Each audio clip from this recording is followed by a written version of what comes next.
Greta! I don't know if you can see all the ice on that stick. It's just a normal stick, well, a big stick, because my dog likes big sticks. But it's full of ice. What happens is he plays with it and slobbers on it, and eventually just ice grows on it, and there you go.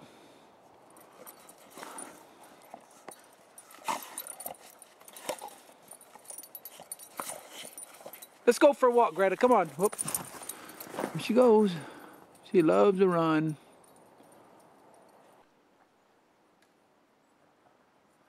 This is our winter wonderland. We've had more snow this past month than we've had for a long time here in Duluth, Minnesota. We're still going to get a lot more.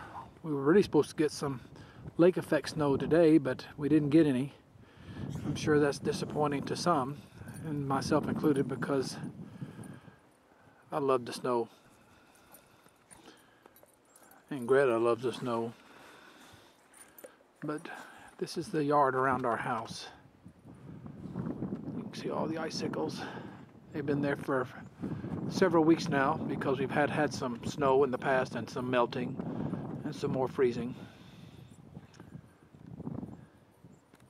For those of you who are interested, my father-in-law collects old machinery, and he bought this one here a few years back at an auction. I don't know how long he's had it, but he actually has another one in the garage, and he likes to keep his machines working the best that he can. However, as you can imagine, keeping some of these real old machines working gets difficult with time.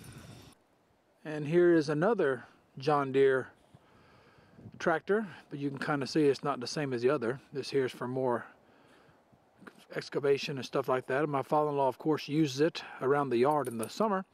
He uses it to push things around and to haul things, mostly to kind of smooth things out on his dirt roads.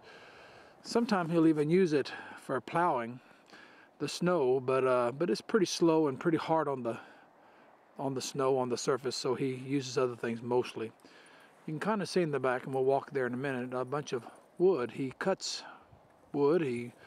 He's actually a sawyer in recent years. He bought one about 2 years ago and has been cutting, and hopefully he can sell some of this this next spring. So here again, this is a close-up of some of the wood that he's cut over the last year, and some of the snow is covering some of the piles, and over here you can kind of see some of the logs that he's going to be sawing on really in the next month or two. He likes to do this and keep himself busy during the winter months, and of course there's some more piles. He's got them all around the yard, and it keeps him busy and happy and healthy. He's in his early 80s this year. Okay, here's the saw that he uses to cut the wood into timber, and it's a portable one. He can travel with it, but though I've never seen him do it yet, and it does a pretty good job, and it can handle these big logs here. I don't think it can handle much bigger than that. One of the greatest problems he has, though, when he cuts is the nails that people have pounded into the wood over the years. There's no quicker way to ruin a nice saw blade but to go through a nail or two or three. He cut these trees down, or this tree down, I might say, a couple of years ago. Actually, before we moved here 5 years ago. It's one of the biggest tree he ever cut down. It's huge. He had to get a special saw to cut it down. And again, here's some more of his equipment, his toys that he loves to play with and work with. Okay, here's another picture of the sawmill, his portable sawmill. You can see a little bit better there. And again, you can see my crazy dog still playing with that stick. So excited about it. Okay, as we walk out of the yard, kind of a circular driveway here, we see some more wood, lumber that he's cut up, and we see just a little road here. Over here to my left is a field, and a lot of deer hide out in there during the winter. They sleep in that grove of trees there. And that house over there is where my father-in-law lives. See if I can get a little bit closer to it. Yep.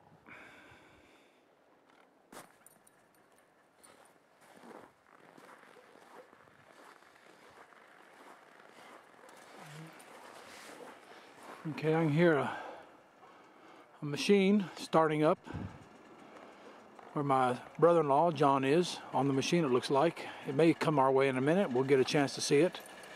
A lot of fun here in the winter when you're in the snow. There's so many things to do. People sometimes from the south think that all you can do in the winter is stay indoors, but no, there's a lot of things to do. And just like I said earlier, it's kind of like a winter wonderland. You can go snowmobiling, and you can go snow camping. You can snowshoeing, skiing, ice fishing, just all kind of things in the winter. Of course, you have to dress up, but it's pretty neat place to live. Okay, here it comes. Oh, here they come. My father-in-law and John. We'll say howdy to them. Oh, that's just a four-wheeler. Here they are. Where y'all going? Where are you going? Trying to get a machine going. What's that? Trying to get my machine going. Get the machine going. Well, good luck. Bye. Oh, there they go.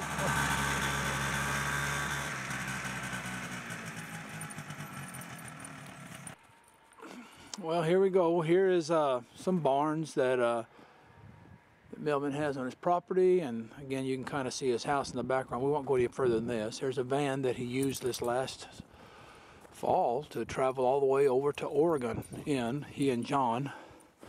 I don't know if you can see that little structure there. It's kind of in an open right there.